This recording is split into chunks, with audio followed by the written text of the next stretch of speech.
Hello, नमस्कार, सुप्रभात, good morning. आशा करता हूँ आप सब अच्छे होंगे और आपकी स्टडी भी अच्छी चल रही होगी।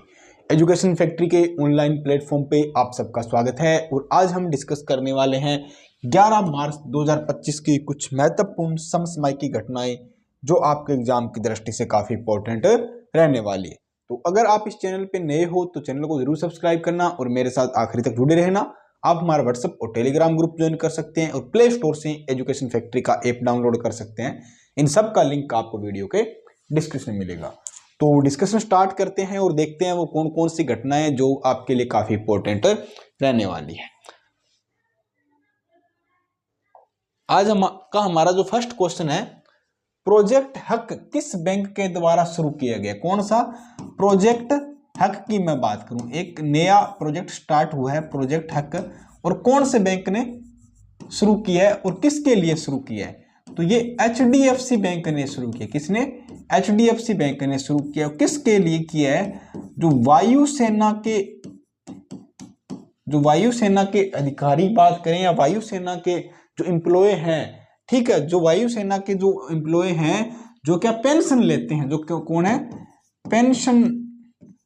पेंशनधारी है, ठीक है, उनके लिए ये शुरू किया गया। मतलब क्यों शुरू किया गया? उन लोगों को मतलब आत्मनिर्भर बनाने के लिए, इंडिपेंडेंट बनाने के लिए, और जिस चीज की उनको आवश्यकता है वो सब चीजें उनको मुहैया कराने के लिए, उनकी सुविधा के लिए क्या है, प्रोजेक्ट हक एक नया पहल शुरू की गई है प्रोजेक्ट हक के नाम से, ठीक है। तो वो HDFC बैंक ने शुरू की। किसने? HDFC बैंक ने शुरू किया। और किसके लिए? वायुसेना के जो पेंशनधारी एम्प्लॉय है, नौकरशाही है, उन लोगों के लिए शुरू किया गया। तो आपको याद रखना है कि प्रोजेक्ट हक किसने शुरू किया है? तो HDFC बैंक ने किया। किसके लिए? वायुसेना के जो पेंशनधारी है एम्प्लॉय है उनके लिए शुरू किया गया, ठीक है। तो वायुसेना के हमारे एयर चीफ मार्शल कौन है? अमृतपाल सिंह क्या है हमारे अमरप्रीत सिंह क्या है हमारे एयर चीफ मार्शल है। तो HDFC बैंक ने भारतीय वायुसेना IAF के पेंशन भोगियों और उनके परिवारों को क्या सहायता प्रदान करने के लिए, जो कैंडिडेट क्या पेंशन लेते हैं और उसके परिवार है उनको सहायता देने के लिए क्या प्रोजेक्ट हक शुरू किया है, जिसके तहत बैंक ने ये सहायक वायुसेना अध्यक्ष, लेखा एवं वायुसेना कार्यालय और CSC अकादमी के साथ समझौता हुआ। किसके साथ? CSC अकादमी के साथ समझौता है। मतलब जो सैनिक है और जो सैनिक के परिवार है उनको आत्मनिर्भर बनाना है और उनकी आवश्यकताओं की सहायता प्रदान करना, जो उनको जो आवश्यकता है उसकी सहायता प्रदान करना और उनको आत्मनिर्भर बनाने के लिए प्रोजेक्ट हक किसने शुरू किया है? HDFC बैंक ने शुरू किया। किसके लिए? जो वायुसेना के पेंशनधारी है उन लोगों के लिए शुरू किया गया। अभी हाल ही में देश की पहली महिला विधि सचिव बनने का गौरव किसने हासिल किया? कौन सी? देश की महिला विधि सचिव कौन बनी है? देश की पहली है। देश की क्या है? विधि सचिव। मतलब देश की प्रथम है। तब क्या है, क्वेश्चन इंपॉर्टेंट हो जाता है, स्टार लगा लो, एग्जाम में जरूर कहीं ना कहीं देखने को मिलेगा। तो महिला विधि सचिव बनी है, देश की पहली है। देश की प्रथम महिला है, ठीक है। इस करके ये इंपॉर्टेंट, देश की प्रथम महिला है, तब क्या ये इंपॉर्टेंट हो गया। और क्या है ये? महिला विधि सचिव बनी है। तो उसका नाम क्या है? उनका नाम क्या है? अंजू राठी राणा क्या देश की पहली महिला विधि सचिव बनी है, प्रथम है। इन्होंने ये अभी तक क्या है, इस पद पे क्या है, पुरुष ही बनते आ रहे थे, ठीक है। अब इन्होंने महिला ने बनके क्या उस रिकॉर्ड को तोड़ दिया और नया रिकॉर्ड स्थापित कर दिया इन्होंने के नाम अपने। और देश की पहली महिला विधि सचिव कौन बनी है? अंजू राठी राणा। कौन? अंजू राठी राणा बनी है। ऑप्शन ए हमारा राइट होगा। तो विधि सचिव का पद, जिसे आधिकारिक रूप से सचिव या कानूनी कार्य कहा जाता है, क्या विधि सचिव मतलब जो कानूनी कार्रवाई के लिए जो अधिकारी और जो सचिव होते हैं उनके पद में। और आज तक क्या ये परंपरा से क्या चला आ रहा था, पुरुष इसको संभाल रहे थे, और पहली बार की एक महिला बनी है और इन्होंने ये पद संभाल के क्या है, पहली महिला बनने का क्या गौरव प्राप्त कर लिया और उन्होंने वो सारे रिकॉर्ड तोड़ दिए। तो ये क्या है? अंजू राठी राणा जी है, जो क्या पहली महिला, भारत की विधि सचिव महिला बनी है। बोधिपथ फिल्म महोत्सव किस संगठन द्वारा आयोजित किया जाता है? तो बोधिपथ फिल्म महोत्सव की मैं बात करूं तो कौन से संगठन द्वारा शुरू किया जाता है? अब आपको नाम से पता चल रहा होगा ये बौद्ध धर्म से जुड़ा हुआ है, बौद्ध की संस्कृति से जुड़ा हुआ है। तो इसका किस देश से, कौन इसको संचालित करता है, किस या कौन इसको आयोजित करता है, तो किसने आयोजित किया है, अंतर्राष्ट्रीय बौद्ध परिसंघ ने। किसने, अंतर्राष्ट्रीय बौद्ध परिसंघ ने क्या इसका आयोजन किया। ऑप्शन बी हमारा राइट हो, क्योंकि नाम से पता चल रहा है। तो अंतर्राष्ट्रीय बौद्ध परिसंघ IBC और परम पावन दलाई लामा के सार्वभौमिक उत्तराधायित्व फाउंडेशन के सहयोग से क्या बोधिपथ फिल्म महोत्सव जो 10 से 11 मार्च को इंडिया इंटरनेशनल सेंटर नई दिल्ली में आयोजित होगा। आपसे पूछा जा सकता है जो बोधिपथ है हमारा, जो बोधिपथ फिल्म फेस्टिवल है, कहाँ पे आयोजन किया गया था, तो नई दिल्ली में आयोजन किया गया था। किसने किया है इसका आयोजन, तो इसका आयोजन किसने किया, अंतर्राष्ट्रीय बौद्ध परिसंघ ने इसका आयोजन किया है। ठीक है, दूसरा बात करें, यह महोत्सव बौद्ध समुदाय को समर्पित है। किसके, बौद्ध समुदाय या बौद्ध के शिशुओं आधुनिक मनोवैज्ञानिक विषयों पर केंद्रित 10 वैश्विक फिल्मों को पर आधारित था। मतलब बौद्ध धर्म से जुड़ी हुई या बौद्ध जो समुदाय है उनसे जुड़ी हुई फिल्में हैं, उनका संस्कृति है, उनको पे जो पिछले मतलब 1 दशक से करीब मतलब 10 सालों पुरानी जो उनकी है परंपरा है, उसको दिखाने के लिए एक फिल्म फेस्टिवल आयोजन किया गया था। कहाँ पे, नई दिल्ली में। अभी हाल ही में चर्चा में रही संयुक्त विशेष बल अभ्यास खंजर 12 का संबंध किससे, किसका बात करें, खंजर 12 कौन सा, एक नया युद्ध अभ्यास है खंजर 12। ठीक है, इनका संबंध किन किन 2 देशों से, तो किन किन 2 देशों के बीच में किया जाता है, भारत और उज्बेकिस्तान के बीच में किया जाता है। भारत और किसके बीच में किया जाता है, ये किर्गिस्तान, भारत और किर्गिस्तान के बीच में किया जाता है। किसके, भारत और किर्गिस्तान के बीच में ये किया जाता है। मतलब आतंकवाद को कम करना है, मेन टारगेट क्या है, आतंकवाद को क्या है, कम करना है, और प्रशिक्षण है, जो ट्रेनिंग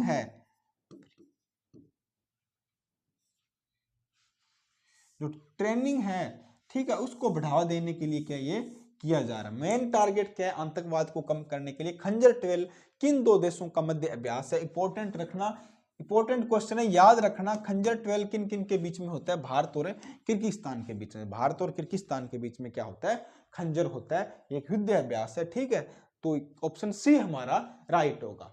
भारत किर्गिस्तान संयुक्त विशेष बल खंजर 12 कौन से क्रम का है, खंजर 12 12वां संस्करण है। कौन सा है ये, 12वां संस्करण है। ठीक है, 12वां संस्करण है, जो कि 10 से 23 मार्च 2025 तक क्या किर्गिस्तान में क्या आयोजन होने वाला है। लगभग 13-14 दिन चलेगा, और कहां पे चलेगा, किर्गिस्तान में चलेगा। और 2011 में क्या ये सैन्य युद्ध अभ्यास क्या शुरू हुआ था, कब, 2011 में शुरू हुआ था। और अब 2025 वाला कौन सा है, 12वें क्रम का है, भारत और किर्गिस्तान के बीच में क्या होता है, खंजर नाम है इसका। ठीक है, इसमें क्या है, दोनों देशों की सेना क्या भाग लेगी, उसमें क्षेत्रीय शांति है, स्थिरता है, सुरक्षा को मजबूत करने के लिए किया जाएगा। मतलब जो जितनी भी जो सेना की ट्रेनिंग होती है वो सारी क्या दोनों देशाएं के कुछ सैनिक इसमें भाग लेंगे और उसको क्या है पूरा करेंगे अपने अकॉर्डिंग। मत्स्य पालन स्टार्टअप कॉन्क्लेव 2.0 का आयोजन कहां पे होगा, कौन सा है, मत्स्य पालन। ठीक है, इसका क्या एक नया कॉन्क्लेव या इसका एक आयोजन हुआ है, मत्स्य पालन स्टार्टअप से आप समझते होंगे ना कि जो मतलब कोई नया काम शुरू किया जा रहा है। ठीक है, स्टार्टअप अपन बोलते हैं स्टार्टअप किया, बिजनेस किया उसने, स्टार्टअप 2.0। ठीक है, ये कहाँ पे हुआ है, तो ये हमारा इसका आयोजन कहाँ पे हुआ है, हैदराबाद में इसका आयोजन किया। कहाँ पे हुआ है, हैदराबाद तेलंगाना में इसका आयोजन हुआ। ठीक है, हैदराबाद तेलंगाना में क्या इसका आयोजन हुआ। इसका मतलब क्या है, जो मत्स्य पालन है उसको बढ़ावा देना है और इसको क्या है मार्केट से जोड़ना है, ई कॉमर्स पे लेके आना है और क्या है एक नया स्टार्टअप बनाना है, मतलब एक नया बिजनेस के रूप में खड़ा करना है किसको, मत्स्य पालन को। तो कहाँ पे शुरू किया गया इसका आयोजन है, जो इसका कॉन्क्लेव का आयोजन कहाँ हुआ है, मत्स्य पालन 2.0 कहाँ हुआ है, हैदराबाद तेलंगाना में क्या इसका आयोजन किया गया है। तो मत्स्य पालन विभाग ने 8 मार्च 2025 को हैदराबाद के तेलंगाना के अंदर कहाँ पे, केंद्रीय मंत्री कौन है हमारे, राजीव जी रंजन और राज्य मंत्री जॉर्ज कुरियन और प्रोफेसर SP बघेल सहित कई सरकारी अधिकारी क्या स्टार्टअप में क्या मौजूद थे, बहुत सारे लोग क्या इसके अंदर मौजूद थे। उद्घाटन किसने किया, इसने किया हमारे जो केंद्रीय मंत्री को राजीव जी रंजन, उन्होंने इसका उद्घाटन किया और इसका प्रतिनिधित्व इस कार्यक्रम में शामिल हुआ। इसका उद्देश्य क्या, मत्स्य पालन क्षेत्र में नवाचार को बढ़ावा देना। जो मत्स्य पालन है इसके क्षेत्र में क्या कुछ नई चीजें लाई जाए, कुछ नया टेक्निक लाई जाए, जिसमें क्या ई कॉमर्स को और नई तकनीकों का एकीकरण पे क्या जोर है ये दिया गया। मतलब ई कॉमर्स पे लाया जाए इनको और क्या नई टेक्नोलॉजी के साथ जोड़ा जाए, इस पे क्या ये एक आयोजन की गई थी। किसी मत्स्य पालन की आयोजन की गई थी, कहाँ पे, हैदराबाद तेलंगाना के अंदर। हाल ही में वर्ष 2025 में प्रित्जर वास्तुकला का पुरस्कार किसने जीता है? कौन सा? प्रित्जर, ठीक है। ये एक तरह का क्या वास्तुकला का नोबेल पुरस्कार ही मान सकते हो। प्रित्जर वास्तुकला पुरस्कार किसने जीता है? वास्तुकला पुरस्कार किसने जीता है? तो लियून ने जीता है। किसने बेटा? लियून ने जीता है। किसने? लियू जियाकुन ने जीता, जो कि चीन के रहने वाले हैं। इनका संबंध कौन से देश से है? चीन से क्या इनका संबंध है। लियाकुन से ये जीते, ठीक है। लियाकुन ने जीता है प्रित्जर वास्तुकला का पुरस्कार। मतलब ये वास्तुकला का एक तरह का नोबेल प्राइज है। क्या? वास्तुकला का एक तरह का नोबेल प्राइज है। और किसने जीता है अब की बार? ल्यून जाकुन ने जीता, जो कि चीन के है। 2024 वाला पूछा जाए आपसे, वो किसने जीता? तो जापान के क्या है एक व्यक्ति थी, इन्होंने ये जीता था। क्या अभी भारत ने जीता है? बिल्कुल जीता है। भारत की तरफ से अभी तक आज तक कौन है जिन्होंने ये जीता है? उनका नाम क्या आप कमेंट करके बताओगे। भारत की तरफ से आजकल आज तक अभी तक कौन सा प्रित्जर वास्तुकला पुरस्कार किसने जीता है, ये आप कमेंट करोगे। आज के लिए क्या है ये क्वेश्चन है, आप कमेंट करके बताना। तो ऑप्शन सी क्या है हमारा राइट आंसर होगा? ऑप्शन सी क्या होगा राइट? लियू जियाकुन ने 2025 का प्रित्जर वास्तुकला पुरस्कार जीता है, जो कि चीन वास्तुकार लियू जियाकुन को इस वर्ष के प्रित्जर वास्तुकला पुरस्कार से सम्मानित किया। क्या संबंध रखते हैं? ये चीन से संबंध रखते हैं, चीन के रहने वाले हैं और इनको क्या ये अवार्ड दिया गया है, ठीक है। तो क्योंकि उनकी इमारतें मतलब लोगों को रोजमर्रा के जीवन का जश्न मनाती है, इनकी इमारतें क्या लोगों के रोजमर्रा के जीवन का क्या है जश्न मनाती है, इसलिए क्या इनको अवार्ड दिया गया है। भारत के फाइनल में किस टीम को हराकर 6ठी एशियाई महिला कबड्डी चैंपियनशिप बन गई है? कौन सी? छठी, कौन से क्रम की? 6 क्रम की छठी एशियाई, छठी 6 नंबर की, 6th एशियाई लिखो, 6th एशियाई महिला कबड्डी, 6th एशियाई महिला कबड्डी क्या है ये चैंपियनशिप 2025 वाले किसने जीती है? तो भारत ने जीती है। किसने? भारत ने जीती है, ठीक है। फाइनल में किस टीम को हराकर और हार। उप विजेता कौन रहा? उप विजेता कौन रहा इसके अंदर? विजेता क्या भारत, उप विजेता क्या ईरान रहा। कौन? ईरान क्या उप विजेता रहा। आपसे पूछा किसको हराया है, तो ईरान को हराया। ऑप्शन ए हमारा राइट हो। क्या होगा? ऑप्शन ए हमारा राइट होगा। भारतीय महिला कबड्डी टीम ने 8 मार्च 2025 को तेहरान की का जो क्या ईरान की राजधानी क्या तेहरान, उसको क्या 32-25 से हराकर 5वीं बार एशियाई महिला कबड्डी चैंपियनशिप जीता। सोनाली सिंगरे की कप्तानी ने भारतगत विजेता के रूप में टूर्नामेंट में उतरा है, ठीक है। तो कौन से क्रम का है ये? 25वें क्रम का है। और किसने जीता है? भारत ने जीता है। और किसको हराया? ईरान को हराया है। हाल ही में बसंत उत्सव चाप चारकूट का आयोजन कहाँ किया जा रहा है? कौन सा वसंत उत्सव है? अब बसंत ऋतु अभी क्या निकली है, होली के आसपास क्या है? चाप चारकूट, ठीक है। ये कौन सा आ रहा है? चाप चारकूट का आयोजन कहाँ पे किया जा रहा है? इसका चाप चारकूट का आयोजन कहाँ पे हो रहा है? तो इसका आयोजन मिजोरम में हो रहा है, ठीक है। कहाँ पे होता है? मिजोरम में क्या इसका आयोजन किया जा रहा है। ऑप्शन डी हमारा राइट होगा। ऑप्शन डी क्या हमारा राइट होगा। तो यह मिजोरम का सबसे बड़ा त्योहार है। आपसे पूछे चाप चारकूट कहाँ का त्योहार है? तो मिजोरम का सबसे बड़ा त्योहार है, जिसका अर्थ है अवधि के दौरान आयोजित होने वाला त्योहार है। ये अवधि के दौरान के आयोजित होने वाला त्योहार है। और जब काटे गए बांस और पेड़ों को झूम खेती के लिए जलाने के लिए सूखने का इंतजार किया जाता है। जो बांस वगैरह काटे जाते हैं झूमिंग खेती के लिए, और जो पेड़ पौधे काटे जाते हैं उनको सूखने का क्या इंतजार किया जाता है। और हर वर्ष मार्च के महीने में मनाया जाता है। कब मनाया जाता है ये चाप चारकूट? कब आता है? हर साल मार्च के महीने में मनाया जाता है, ठीक है। जो 1450 से लेकर 1700 ईस्वी के सुईपुई नामक गांव में होने का अनुमान लगाया जाता है। कहाँ पे? सुईपुई नामक एक गांव में लगभग 1500 से 1600 क्या है साल ईस्वी में का इनको अनुभव के बारे में बताया जा रहा है। ठीक है, चैंपियंस ट्रॉफी 2025 का फाइनल किसने जीता है? ठीक है, तो ये तो भाई सबको पता है, फिर भी इंपॉर्टेंट क्वेश्चन बता देते हैं। चैंपियंस ट्रॉफी 2025 का फाइनल किसने जीता है? तो किसने जीता है? भारत ने जीता है। किसने चैंपियंस ट्रॉफी 2025 का आयोजन कौन था? पाकिस्तान था। अभी कौन? पाकिस्तान क्या इसका आयोजक था। ठीक है, पाकिस्तान क्या इसका आयोजक था। और फिर भी देखो इन्होंने अपने देश के अंदर क्या आयोजन करके भी क्या है, फाइनल नहीं करा पाए। विजेता कौन है? विजेता क्या है? भारत है। विजेता क्या है? भारत है। उप विजेता कौन है? उप विजेता की मैं बात करूं, उप विजेता कौन है? तो विजेता कौन है? भारत है। और उप विजेता कौन है इसमें?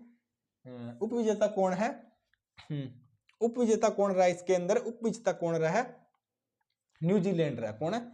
न्यूजीलैंड क्या है? उसमें क्या है? उप विजेता रहा है। न्यूजीलैंड क्या है इसका? उप विजेता रहा है। ठीक है, तो विजेता कौन है? भारत। और न्यूजीलैंड क्या उप विजेता रहा है? पाकिस्तान ने इसका होस्ट किया था। दुबई में फाइनल हुआ। आयोजन कहां पे हुआ? आयोजन हुआ था इसका दुबई में। दुबई में क्या इसका आयोजन हुआ था। ठीक है, और तो विजेता कौन हो गया? भारत हो गया। ठीक है, कौन? भारत। ऑप्शन सी क्या है हमारा राइट आंसर होने वाला है। तो भारत क्या है? 3 बार जीत गया। भारत कितनी बार जीत गया? भारत कितनी बार विजेता रह गया? भारत क्या 3 बार विजेता रह गया। अभी तक विश्व का पहला देश बन गया जिसने आईसीसी चैंपियंस ट्रॉफी क्या है 3 बार जीत ली। वो कौन हो गया? भारत हो गया। तो भारत ने न्यूजीलैंड को 4 विकेट से हरा के, कितनी विकेट से? 4 विकेट से हरा के ये आईसीसी चैंपियंस ट्रॉफी क्या जीत हासिल किया। भारत विश्व का तीसरा देश हो गया। ये कहां पे आयोजन किया गया था इसका? दुबई में आयोजन किया गया था। न्यूजीलैंड को हराया, भारत जीता रहा है। और रोहित शर्मा 9 महीने में क्या है दूसरा आईसीसी खिताब जीता है। ठीक है, इससे पहले भी इन्होंने एक आईसीसी का खिताब जीता था। और भारत ने कब कब जीता है? 2002 में जीता है, 2013 में जीता है और 2025 में क्या है ट्रॉफी जीत की है। और भारत के लिए क्या है 3 मैच जीतने वाला विश्व का पहला देश बन गया। ठीक है, ये ट्रॉफी जीतने वाला। हाल ही में किस राज्य की इलेक्ट्रॉनिक सिटी का नाम रतन टाटा के नाम पे रखा जाए? कहां पे क्या इलेक्ट्रॉनिक सिटी बन रही है, उसका नाम रतन टाटा जी के नाम पे रखा जाएगा। तो इलेक्ट्रॉनिक सिटी की बात करें, कहां पे बन रही है ये इलेक्ट्रॉनिक सिटी? कहां पे बन रही है इलेक्ट्रॉनिक्स मैं सिटी की बात करूं तो कहां पे बनने जा रही है? और ये असम में बनने जा रही है। और असम के जो मुख्यमंत्री हेमंत बिस्वा जी ने इन्होंने घोषणा की है कि यहाँ पे एक जो इलेक्ट्रॉनिक सिटी बनेगी जो रतन टाटा जी के नाम पे रखी जाएगी। इसके रतन टाटा जी के नाम पे रखी जाएगी। तो कहां पे बनने जा रही है? असम के अंदर बनने जा रही है। ऑप्शन बी हमारा राइट होगा। तो रतन टाटा के नाम से जानी जाएगी असम की इलेक्ट्रॉनिक सिटी। असम सरकार ने महत्वपूर्ण निर्णय ले लिया है और जागीर रोड इलेक्ट्रॉनिक सिटी का नाम बदलकर रतन टाटा इलेक्ट्रॉनिक सिटी दिया है। और असम के मुख्यमंत्री हेमंत बिस्वा जी ने क्या इसकी सार्वजनिक घोषणा कर दी है। मतलब असम के अंदर आपसे पूछा जाए कि रतन टाटा जी के नाम पे इलेक्ट्रॉनिक सिटी कहां पे बनने जा रही है, तो वो असम के अंदर बनने जा रही है। हाल ही में किस देश के राष्ट्रपति ने रणनीतिक बिटकॉइन रिजर्व बनाने की आधिकारिक घोषणा की है? तो अब क्या है कि क्या है एक बिटकॉइंस आपने नाम सुना होगा, जो कि क्रिप्टो करेंसी अपन बोल सकते हैं, बिटकॉइंस बोल सकते हैं या वर्चुअल करेंसी बोल सकते हैं, जो कि डिजिटली फॉर्म में होगी, सिर्फ उसके नंबर ही दिखते हैं, उसमें आप इन्वेस्ट कर सकते हो। तो बिटकॉइन को रिजर्व करने के लिए कार्यकारी आदेश के लिए हस्ताक्षर किसने कर दिया है? तो ये कहां पे हुआ है? अमेरिका ने। किसने? यूएसए ने बोल दिया कि आप बिटकॉइन का एक रिजर्व करेंसी या इसको क्या रिजर्व बनाया जाए। ठीक है, इसके लिए घोषणा कर दी है। तो किसने? डोनाल्ड ट्रंप ने की है। ऑप्शन सी हमारा राइट आंसर होने वाला है। तो अमेरिकी राष्ट्रपति डोनाल्ड ट्रंप ने रणनीतिक बिटकॉइन रिजर्व बनाने के कार्यकारी आदेश पे क्या हस्ताक्षर कर दिया और व्हाइट हाउस में क्रिप्टो शिखर सम्मेलन में संबोधित करते हुए जानकारी दी है। यहाँ पे व्हाइट हाउस में क्या क्रिप्टो सम्मेलन शिखर सम्मेलन हुआ, वहां पे इन्होंने क्या इसकी घोषणा की है। हाल ही में जारी गिलास सीलिंग इंडेक्स 2025 में कौन शीर्ष पे रहा है? कौन रहा है? तो शीर्ष पे कौन रहा है उसके बारे में बात की जाएगी। ठीक है, इस पे जो है उसका तो नाम लिखा ही नहीं, वो मैं लिख देता हूं। अभी एक रैंकिंग जारी हुआ है किसकी? गिलास सीलिंग, मतलब जो महिलाओं की भागीदारी है उसके बारे में, किस देश में कितनी महिलाओं की भागीदारी है और कितना उनका वर्किंग के अंदर या देश के अंदर मैं बात करूं तो कितनी भागीदारी है, तो वो कौन सा देश है? स्वीडन क्या है? फर्स्ट नंबर पे रहा। कौन है? स्वीडन फर्स्ट नंबर पे है। ठीक है, तो ऑप्शन डी हमारा क्या राइट आंसर होगा किसमें?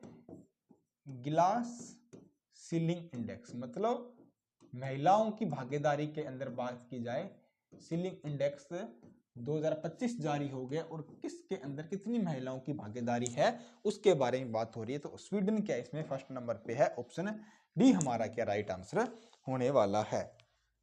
ठीक है, best country for the working women, ठीक है, काम के अंदर या किसी चीज के अंदर महिला भागीदारी कितनी है, बेस्ट कंट्री कौन सी है, तो ग्लास सीलिंग इंडेक्स 2025 जारी हो गया और स्वीडन में क्या सबसे ज्यादा भागीदारी है।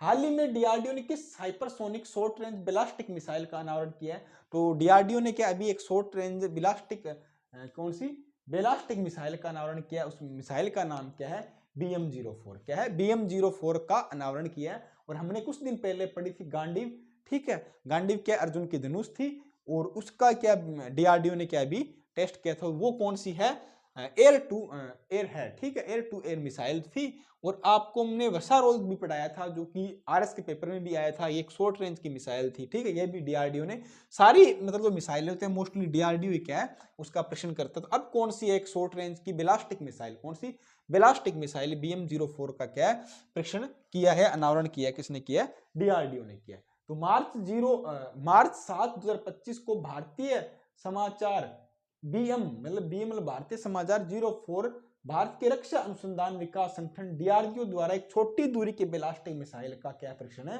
किया गया, किसकी छोटी दूरी बैलिस्टिक मिसाइल का परीक्षण किया गया। इसका हाल ही में हैदराबाद के विज्ञान विभाग 2025 की रक्षा प्रदर्शनी में अनावरण किया गया। कहां पे इसका अनावरण कहां पे किया गया, विज्ञान भवन था हैदराबाद में, वहां पे एक प्रदर्शनी लगी थी, उस टाइम क्या इसका अनावरण किया गया। तो कौन सी जगह, बहुत ही छोटी दूरी की मिसाइल है, ठीक है, ये क्या बैलिस्टिक मिसाइल है BM-04। हाल ही में विश्व जूनियर शतरंज चैंपियनशिप 2025 का खिताब किसने जीता है, कि उसका विश्व जूनियर शतरंज चैंपियनशिप 2025 की बात करें तो इसका खिताब किसने जीता है, तो इसका खिताब जीता है प्रणव वेंकटेशन ने, किसने, वेंकटेशन ने, प्रणव वेंकटेशन ने क्या है जूनियर शतरंज चैंपियनशिप का खिताब जीता है जो कि शतरंज खेल से संबंधित है, ठीक है। तो ऑप्शन ए हमारा राइट आंसर होने वाला है। ये मात्र क्या 18 साल के प्रणव वेंकटेशन ने ये जो अवार्ड जीत के क्या इतिहास रच दिया है। और कहां पे खेला गया था ये मैच, स्लोवानिया के मेटिक लेवरियस के खिलाफ ड्रॉ खेलकर विश्व जूनियर शतरंज चैंपियनशिप का खिताब इन्होंने जीत लिया। तो ये हमारे आज के क्या कुछ एमसीक्यू थे। अब हम प्रीवियस ईयर को रिवाइज करते कुछ वन लाइनर भी देखेंगे। विश्व तत्व विकास शिखर सम्मेलन 2025 किस विषय पे आयोजित किया गया था। विश्व तत्व विकास शिखर सम्मेलन की बात करें तो तत्व विकास जलवायु समाधान में तेजी लाने की समझदारी के लिए इसकी थीम पे क्या आयोजन हुआ था। खेलो इंडिया पैरा गेम 2025 में कौन सा संस्करण आयोजित किया जा रहा है, दूसरा किया जा रहा है, कहां पे, दिल्ली में हो रहा है। अभी हाल ही में भारत और नेपाल के मध्य किस मुद्दों पर सहयोग समझौता हुआ है, भारत और नेपाल के मध्य के जल और स्वच्छता के बीच में समझौता हुआ है। अरब लीग की स्थापना कब हुई, तो 22 मार्च 1945 को क्या अरब लीग की स्थापना हुई। प्रधानमंत्री जन औषधि परियोजना में को कब लॉन्च किया गया, तो नवंबर 2008 में क्या इसको लॉन्च किया। वार्षिक सी ड्रैगन सैन्य अभ्यास का मुख्य फोकस क्या है, तो पनडुब्बी रोधी युद्ध पर केंद्रित है। किस पे, पनडुब्बी रोधी युद्ध पे क्या ये केंद्रित है। वेल्थ रिपोर्ट 2025 के अनुसार दुनिया में सबसे अधिक हाई नेटवर्थ व्यक्तियों में भारत का कौन सा स्थान है, जो चौथा स्थान है। कौन सा, चौथा स्थान है। उत्तराखंड में बनने वाला जो रोपवे है जो सोनप्रयाग से केदारनाथ के बीच में बनेगा, उसकी लंबाई कितनी है, लगभग 13 किलोमीटर, मतलब 12.9 किलोमीटर। राष्ट्रीय रोपवे विकास कार्यक्रम कौन से मंत्रालय के अधीन आता है, तो केंद्रीय सड़क परिवहन मंत्रालय के अधीन आता है। अभी हाल ही में भारत ने किस दिग्गज टेबल टेनिस खिलाड़ी के पेशेवर टेबल टेनिस से संन्यास की घोषणा की, शरद कमल ने क्या इसकी संन्यास से क्या घोषणा कर दी। तो ये हमारे आज के कुछ वन लाइनर थे। और आज का क्वेश्चन ऑफ द डे क्या है, भारतीय राष्ट्रीय कांग्रेस की प्रथम महिला अध्यक्ष कौन थी। आज का ये क्वेश्चन है, आपको कमेंट करके बताना है। भारतीय राष्ट्रीय कांग्रेस की प्रथम महिला अध्यक्ष कौन थी, सोनिया गांधी थी, इंदिरा गांधी थी, एनी बेसेंट थी, सरोजिनी नायडू थी। कमेंट जरूर किया करो, आपका एक एक कमेंट, एक एक लाइक हमें काफी मोटिवेट करता है। और आज के लिए थैंक यू, धन्यवाद। कल फिर मिलते हैं सुबह 8 बजे और अपनी तैयारी को जारी रखें।